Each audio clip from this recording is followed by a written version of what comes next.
Education Committee to order. Please call the roll. Lou? Here. Lou here. Runner? Here. Runner here. Block? Here. Block here. Hancock? Leyva? Mendoza? Here. Mendoza here. Monning? Pan? Here. Pan here. Vidak? Here. Vidak here. That's 6. That's 6. Okay, thank you very much. Just for clarification, we have 22 items on the agenda today. 7 items are on consent.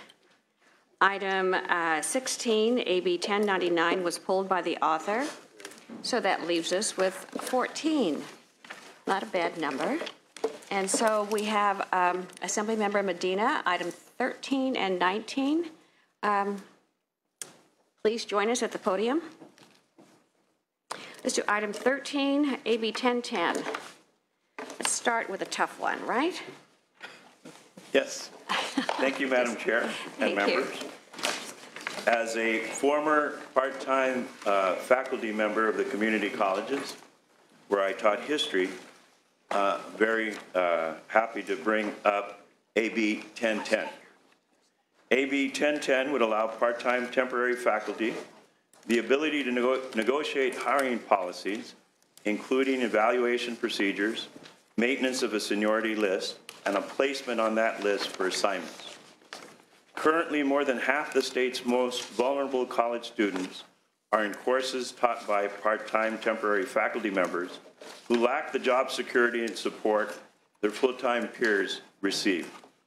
The inability to negotiate reemployment policies at most community college districts has resulted in unreliable reemployment practices, which leave many part-time faculty uncertain if they will have a job the following semester. Additionally, many part-time temporary faculty are left with no other option but to piece together full-time teaching schedules through employment in 2 or more community college districts. The various differences in reemployment policies also make it difficult for part-time temporary faculty to plan their upcoming teaching schedules. AB 1010 would specify minimum standards for the treatment of part-time temporary faculty to be met by community colleges' collective bargaining agreements negotiated on or after January 1st, 2016. I believe that this bill will ensure fair reemployment practices that increases the stability for part-time temporary faculty and the students they serve. I therefore ask respectfully for your aye vote. Thank you. In support of the bill. Madam Chair, members of the committee, Christy Bauma, representing the California Federation of Teachers. I'm here just to introduce our witness, who is John Gofsky. He's been a part-time faculty member for 19 years at Cabrillo College, serves in various capacities of leadership with the Faculty Senate in his own local and with the CFT Executive Board, and ask John to make a few remarks. Thank you. Thank you. Yes, I have taught as a part-timer, a temporary part-timer for 19 years at Cabrillo College. My school is fairly typical. 2/3 to 3/4 of our faculty are part-time, temporary, and fewer full-timers, seems as the years go by. I think just, I want to talk about my personal experience, but I just want to start with a slightly bigger picture observation. It seems that the system was never really designed to be overwhelmingly part-time faculty centered. And I think the institutional rules never really envisioned that the majority of the faculty would be part-time and so-called temporary employees. And so certain things have happened in the years as this shift has occurred. For example, I've been on the negotiating team for the last 3 contract cycles locally at my school. And we have tried to negotiate some kind of stability for our part-time faculty in terms of assignments. We have very limited ability to do that. The district basically just says no. And we have tried very forcefully to make this a big issue, and it has not been possible to do that in our local negotiations. We do have some very, very slight protections, but I taught there for 19 years. I'm pretty stable. I've received stellar evaluations for that entire time. Yet, at any moment, I could lose one of my 2 classes, which would be devastating for me. And you know, there are many people in that situation who are good teachers, who get positive evaluations constantly, yet they live in that fear that, well, you know, you say the wrong thing, you offend the wrong person, and you lose that assignment that you depend on. And, you know, these are good teachers. And I don't know how it can be good for our students to have such instability in the system when, you know, you've got this temporary nature that's so built in now and has become so institutionalized. At a few campuses in the state, they have had success locally to bargain stronger rehire rights and seniority rights and some stability in the way the assignments are done. The sky has not fallen in those districts. The students have not stopped coming to class in those districts. So I think this is a common sense measure to stabilize things a little more. The system was never set up to be overwhelmingly dominated by part-time temporary faculty. And to the degree that we can inject a little stability into it, I think it's good for our students, it's good for our faculty, and it's good for the system. Thank you. Others in support? Good morning, Jennifer Baker with the California Teachers Association. Part-time faculty, as have been noted, often face very unstable environments. There are situations where a part-time faculty will show up for their first day of class, having prepped the curriculum, having prepped all the materials for the semester, only to find a note on the door that their class has been canceled. That certainly doesn't have a positive environment, not only for the financial and workplace stability for that individual, but it also doesn't have a positive impact on the students that are taking courses. We believe that this measure will not only provide essential stability for part-time faculty, it will also then help the community college districts that are able to implement these bargaining agreements, and more importantly, it's going to help students reach student success, because when the faculty that they're taking majority of their classes from have that stability, it's also going to provide stability for the students that are taking the courses. Therefore, we urge your support. Thank you. Thank you, Madam Chair. Members, Mitch Seaman with the California Labor Federation. As mentioned, the current practice is harmful for teachers and it's harmful for students, and we'd urge an aye vote. Thank you. Others in support? Andrea York on behalf of the Faculty Association of California Community Colleges, in strong support. And just one note on student success: we have very large populations of our students coming to the community colleges needing some form of remediation and other wraparound services. And when you don't have faculty who are invested in the system, who have access to curriculum development, professional development, ability to learn how to improve their teaching skills in the classroom, then you are not going to see as much success in those students as you would with those who are invested. So ask for your support. Thank you. Thank you. Others in support? Nora Lynn from the California Faculty Association in support. Thank you.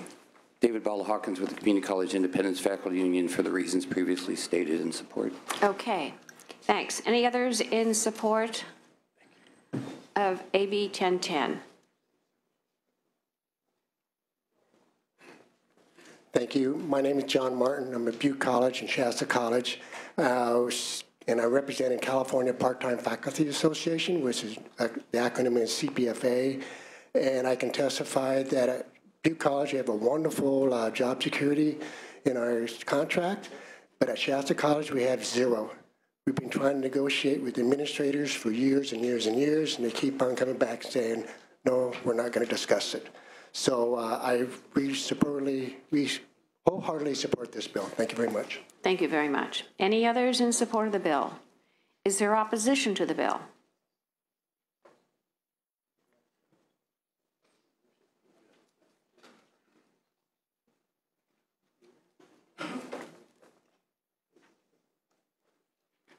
Good morning, Madam Chair, members of the committee. Ryan McElhaney at the Community College League of California, testifying on behalf of California's 72 community college districts.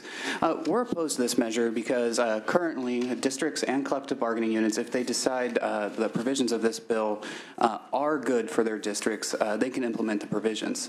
To date, 30 have done so of our 72 community college districts. However, many have not, and for a variety of reasons. Perhaps the provisions of this measure does not match the flexibility they need to make staffing decisions, their fiscal situation, or a host of other locally driven needs.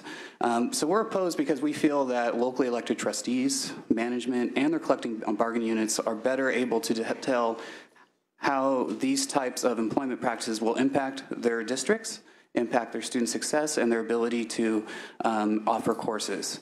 So for those reasons, we're opposed. Thank you. Thank you. Any others opposed to the bill? So, are there questions from members? Senator Mendoza. I just want to thank the author for bringing this bill forward. I think it's definitely necessary and a very important measure to bring forward, because there's when you have so much part-time faculty in any community college, for that matter, it does create a lot of instability, not only for them trying to figure out if they're going to come back the next semester or not, but also the students lose out. I think sometimes when faculty members have to drive around to so many different campuses trying to make ends meet, they don't have the time or the ability to set up office hours to talk to the students and get to know the community as they should. So I wholeheartedly support it and thank the author for bringing it forward. Okay, Senator Moaning. Thank you, Madam Chair. Join my colleague, Senator Mendoza, in thanking you. I think it's a good bill. I just have a question in terms of implementation, and perhaps I didn't read it closely enough, but the seniority, does that run with a single institution, or can that be transferred with the part-time faculty member to various institutions? The seniority would be with the community, with the single institution in each particular community college. Great. So based on their service at that institution. College. Correct. Thank you. Senator Block. Thank you, Madam Chair. Just a statement. In Budget Sub 1 this year, we approved funding for full-time faculty. We approved funding for part-time faculty office hours. We think that the more experience our faculty in the community colleges have, the better. We think the more continuity students have, the better. The more empowered the part-time faculty have, the better. The better, not just for the faculty themselves, and it's important that we respect our workers for the hard work they put in, but also better for the students. So for that reason, I'm in full support of this bill. Okay, any other comments from members? Move the bill, Madam Chair. The bill has been moved. Assemblymember Medina, we had a conversation yesterday, and the recommendation, as you recall, for members, because it's a very difficult issue. Part-time faculty has been an issue for 60 years or so, and we don't seem to be able to make any headway with it. It's a situation where, you know, you're calling for a mandate and kind of a one-size-fits-all, and what about local needs, and then what about current contracts that this bill may abrogate. So, you know, it's up to members to decide for themselves as to whether or not they want to include a mandate regarding seniority and evaluation for part-time members. And I think that, you know, I agree with you. I think we need to kind of settle out this issue because it's been going on far too long, but finding a compromise or finding a situation where we can both fund it and make it easier, because I agree with members that flying around to various sites is not a way to have a profession, so to speak. But Alzheimer's just went out of my head. Anyway, but I just, but I wanted to just let you know that the current budget has given community colleges a great deal of resources. And I know in a particular district in my part of the state is using those resources to hire adjunct faculty, about, you know, 156 persons. And so I think, you know, if other board members did like, we'd not have this problem. But this issue, we do need to build kind of a stepping stone as to who gets in line for these jobs. And while I applaud you, I am concerned about the mandate. So with that, the bill has been moved. Call the roll. Due pass to appropriations. Liu? Not voting. Runner? No. Runner, no. Block? Aye. Block, aye. Hancock? Leyva? Aye. Leyva, aye. Mendoza? Aye. Mendoza, aye. Monning? Aye. Monning, aye. Pan? Aye. Pan, aye. Vidak? No. Vidak, no. It's 5-2. 5-2, the bill is sufficient for, enough votes for passage. We'll leave the roll open for our absent members. But thank you very much. Thank you very much. Your other bill is on consent. On consent. Right. Thank you. Thank you. Oh, I'd love to do that. Would you do that? Okay, the consent calendar has been moved, members. Please call the roll. Liu? Aye. Liu, aye. Runner? Aye. Runner, aye. Block? Aye. Block, aye. Hancock? Leyva? Leyva, aye. Mendoza? Aye. Mendoza, aye. Monning? Aye. Monning, aye. Pan? Aye. Pan, aye. Vidak? Aye. Vidak, aye. 8-0. Okay. 8-0. 8-0. The consent is out, but we'll keep the roll open for absent members. Then we have Assemblymember Campos. Please join us. You have item 5. AB 375. Thank you, Madam Chair. Good morning, members of the committee. I present to you AB 375, a bill that seeks to expand differential pay to include paid parental leave for teachers. Currently, teachers have up to 6 to 8 weeks of maternity leave comprised of accumulated sick leave and differential pay. Afterwards, a teacher may take an additional 12 weeks of unpaid leave. AB 375 ensures a teacher can get up to 12 weeks of differential paid leave. This bill would guarantee a benefit which already exists in some school districts across the state of California for teachers. Those who choose to educate our children should be able to also be there for their own children when they have just given birth to their child.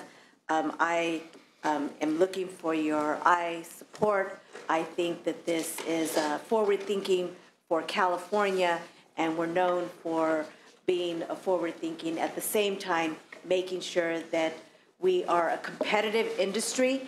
When we think about individuals seeking a career, one of the most important careers that someone can seek is educating our children, so to make it attractive as well as the private sector continues to move forward and create these benefits for their employees. I have witnesses with me today, and I respectfully ask for your vote. Thank you. In support of the bill. Good morning. My name is Jennifer Thomas. I'm president of the San Jose Teachers Association, and I come here on behalf of teachers across the state of California.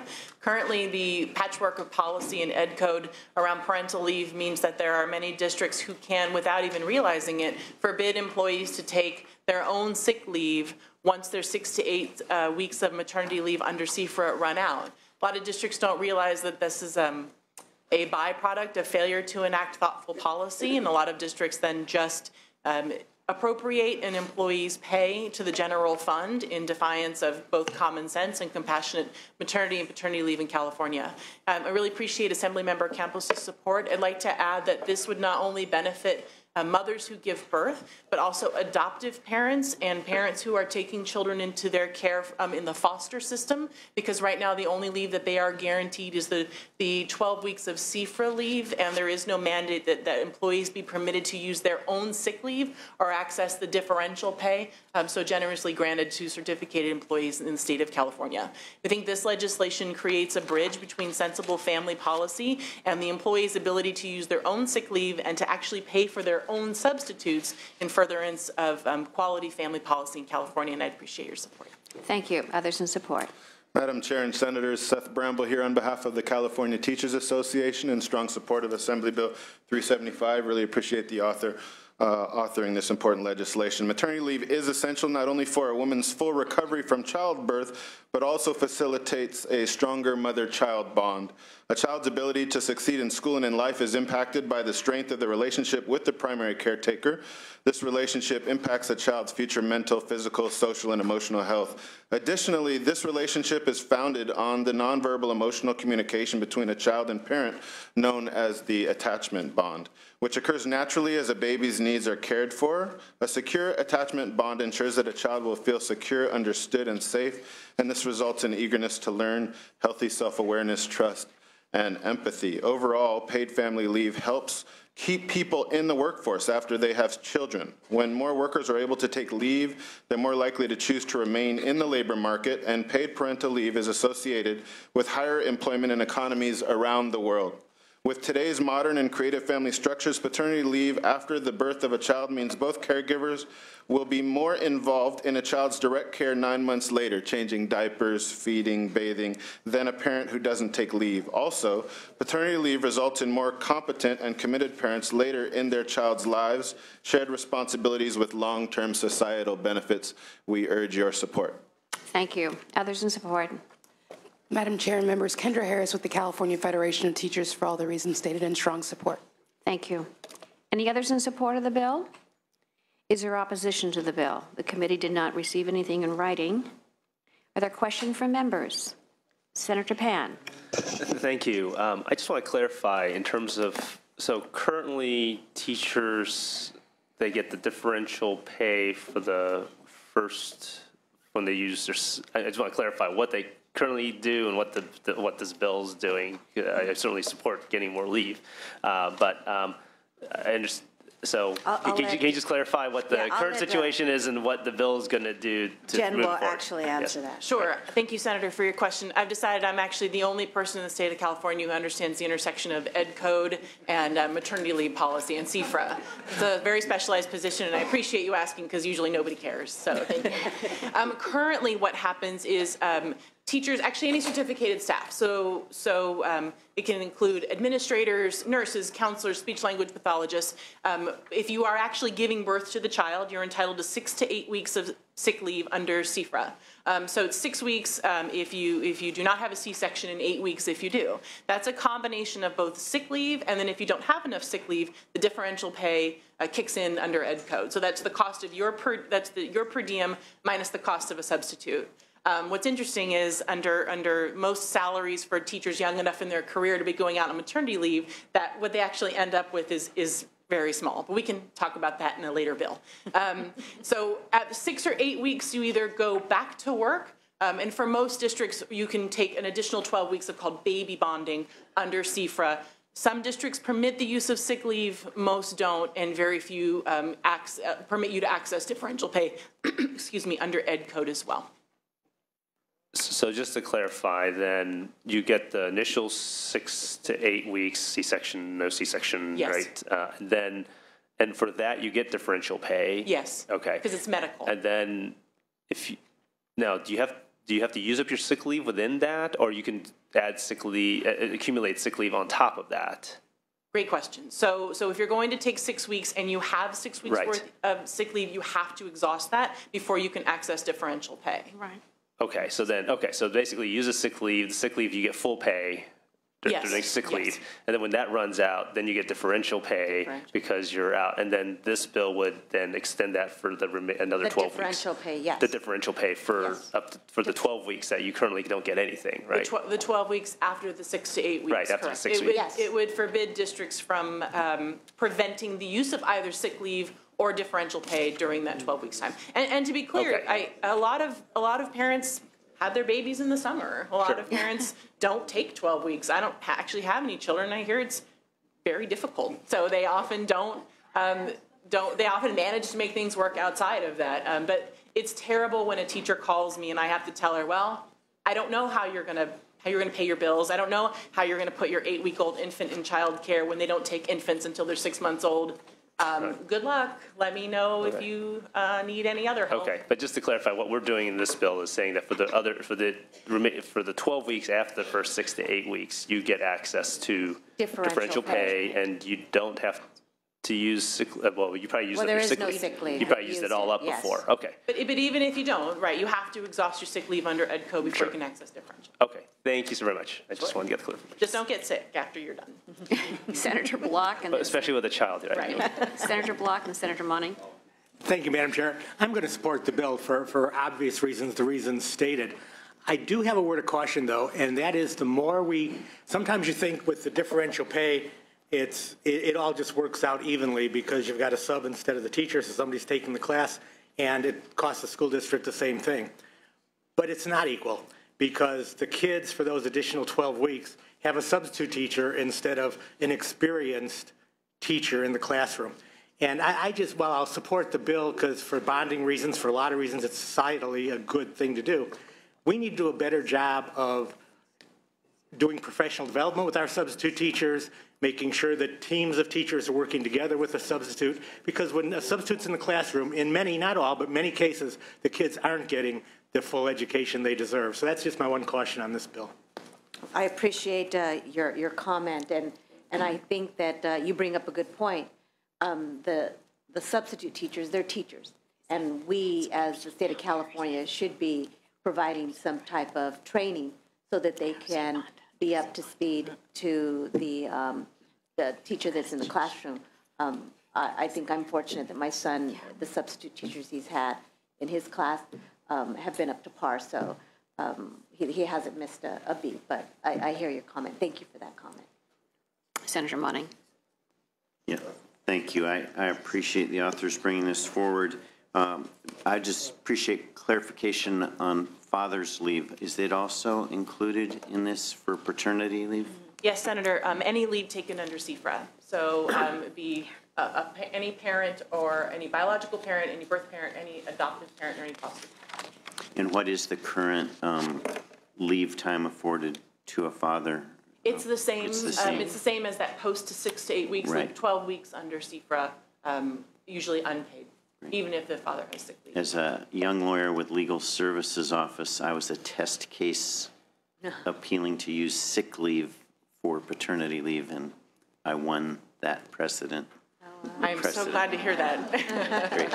Thank you, Madam Chair. Sure. Yes, I'll be supporting this. Okay, thank you. Any other comments or questions from members? The bill has been moved. Let's call the roll. Do pass to appropriations. Lou? Aye. Lou, aye. Runner? No. Runner, no. Block? Aye. Block, aye. Hancock? Aye. Hancock, aye. Leyva? Aye. Leyva, aye. Mendoza? Monning? Aye. Monning, aye. Pan? Aye. Pan, aye. Vidak? Aye. Vidak, aye. 7-1. 7-1, sufficient for passage. We'll leave the roll open for our absent member. Thank you, Madam Chair. Thank you very much. Thank you so much. Thank you. Good. I don't see Assemblymember Bonta, so Assemblymember Gibson is in the room. Welcome. Assemblymember, you have item 20, AB 1228. He has number 1 first. Oh, you have item 1 also, AB 25. Yes. Okay.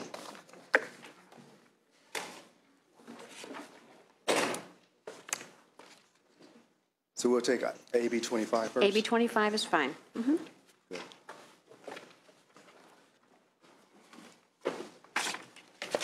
Good morning, Madam Speaker. I was going to say Speaker, excuse me. Good morning, Madam Chair and Senators. Thank you for giving me this opportunity to present AB 25, which seeks to create an appeal process for schools that are unable to meet the current Cal Grant eligibility criteria. Members, current law provides Cal Grant eligibility post-secondary, trade school, colleges, and universities for students on the basis of financial need. Recently, the Budget Act of 2011 and 2012 created an additional requirement for colleges participating in the Cal Grant program, focusing on whether or not first-time, full-time students meet certain graduation loan default rate requirements. While these requirements are well-intended, they have exposed the vulnerability of small, specialized, nonprofit universities that typically have a lower number of first-time, full-time students.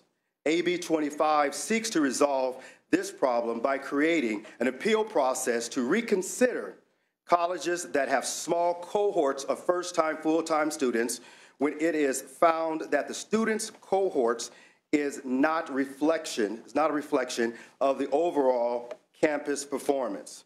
With me here today to provide supporting testimony is Dr. Carlisle, the president of Charles Drew University, and Vice President, Ms. Angela Menenfield, Vice President of Strategic Advancement at Charles Drew University. Thank you. In support of the bill. Yes, and good morning, Chair Liu. Good morning, Chair Liu, and Vice Chair Runner, and other members of the Senate Education Committee. As you heard, my name is Dr. David Carlisle, and I am President and CEO of Charles R. Drew University of Medicine and Science, located in the Watts-Willowbrook area of South Los Angeles. I am here on behalf of the university to ask your support and I vote on Assembly Bill 25 as authored by Assemblymember Mike Gibson. Due to recent changes within the California Education Code, the university is currently ineligible to participate in the Cal Grant program. Ironically, this comes at the very time the university is seeking to expand its undergraduate enrollment to provide increased access to higher education, especially for students that are interested in the pathway to careers in the health professions. These changes, among other things, require the California Student Aid Commission to certify an institution's graduation rate for full-time, first-time in college matriculants, or FTFT students, to determine eligibility for the Cal Grant program. The law declares, among other things, that an institution is ineligible for participation when the institution has a 6-year graduation rate of 30% or less for these FT students. While the university fully supports the use of a graduation rate metric, we believe that the methodology used to determine Cal Grant eligibility has had an unintentional and adverse impact on our university and perhaps other schools with small cohorts of FT students in the undergraduate program. In our case, the number of FT students was 9 in 2005 and only 4 in 2006, the years of matriculation that the current standard applies to. Most of these 13 students enrolled in one poorly performing program that the university has subsequently discontinued. All but one left the university within 1 or 2 years of their original matriculation. CDU's overall undergraduate graduation rate outcomes, as you have heard, are much better than our FT outcomes for the years referenced, with 65% of our students or more graduating in every year. Recognizing that the education code changes may have these unintended consequences and that the university's cohort of FT students is very small, the university made an appeal to the California Student Aid Commission at its February 2014 meeting. The appeal requested an exemption from the FT graduation rate standard for eligibility consideration when the cohort size is small. The CSAC motion to approve our appeal, subject to the enactment of legislation which clarifies small cohorts. The CSAC asked their staff to work with our university's leadership to pursue a legislative remedy, hence the need for AB 25. I conclude, Chair Liu and Vice Chair Runner and committee members, by saying thank you very much on behalf of our university, Charles R. Drew University of Medicine and Science, for your consideration and this opportunity to present to you this morning. Thank you very much. Thank you very much. Others in support of the bill? Good morning. Thomas Avu with the Association of Independent California Colleges and Universities in support. AICCU represents 75 private nonprofit colleges and universities across the state. Because of the drastic impacts on students at institutions that are deemed ineligible, we believe that it is both fair and appropriate to create a formal appeals process to review individual circumstances. And for those reasons, we ask for your support. Thank you. Others in support? This is Brandon Biggert with the California Student Aid Commission. We currently lack the authority to implement an appeals process. This bill is important, and we support it fully. Okay, thanks. Freddie Campos with the Hispanic Association of Colleges and Universities in support. Okay, thank you. Any others in support of the bill? Is there any opposition to the bill? The committee didn't receive anything in writing. Are there comments or questions from members? The bill has been moved. I just have just curious. You described 20 as a 20 or less. What's magic about 20? What's magic, I don't think there's anything particular is magic about 20. It's what we come up with in terms of our data. And certainly we think that as it relates to, and maybe Dr. Carlisle or Student Aid Commission may want to elaborate more in terms of the research. Well, certainly this does represent kind of the tail of a bell-shaped curve. It seems that when you get to very small cohort sizes, i.e. single digits in any one year, these very small cohorts are very volatile and very sensitive to external effects. And it does seem to resonate around single digits or just above that. And 20, based on our experience of and looking at similar institutions, seems to be kind of a magic inflection point before you get to much more robust enrollments. Okay, all right. All right, the bill has been moved, and let's call the roll. Due pass to appropriations. Liu? Aye. Liu, aye. Runner? Aye. Runner, aye. Block? Aye. Block, aye. Hancock? Aye. Hancock, aye. Leyva? Aye. Leyva, aye. Mendoza? Monning? Aye. Monning, aye. Pan? Aye. Pan, aye. Vidak? Aye. Vidak, aye. It's 8-0. Okay, you have 8 votes, sufficient for passage. We'll keep the roll open for our absent members, and you have another bill? Thank you very much. Yes.